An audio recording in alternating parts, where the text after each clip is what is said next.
JF-17 thunder মূলত Pakistan aeronautical complex এবং চীনের চেংদু এয়ারক্রাফট কর্পোরেশনের একটি যৌথ প্রজেক্ট।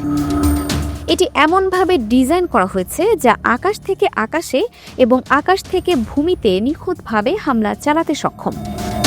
হালকা ওজনের এই বিমানটি অত্যাধুনিক এভিওনিক্স এবং রাডার সিস্টেমের সমন্বয়ে গঠিত, যা প্রতিকূল পরিস্থিতিতেও লক্ষ্যবস্তু শনাক্ত করতে পারে। এই ফাইটার জেটের অন্যতম বড় সুবিধা হল এর খরচ।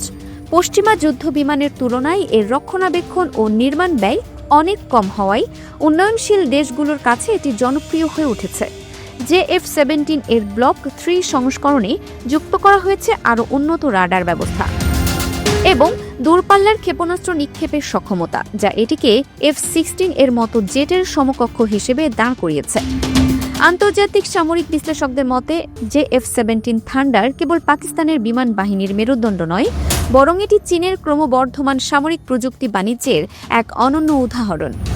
মিয়ানমার ও নাইজেরিয়ার মতো দেশগুলো ইতিমধ্যেই তাদের বিমান বাহিনীতে এটি যুক্ত করেছে। তবে ইঞ্জিনের সক্ষমতা এবং দীর্ঘমেয়াদী স্থায়িত্ব নিয়ে আন্তর্জাতিক মহলে কিছু বিতর্ক ও সমালোচনাও রয়েছে। দক্ষিণ এশিয়ার আকাশসীমায় JF-17 থান্ডার কি পারবে ভারতের তেজস কিংবা রাফালের মতো বিমানের সাথে পাল্লা দিতে?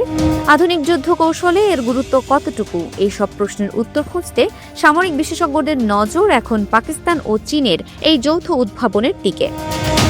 Dinajpur TV multimedia desk.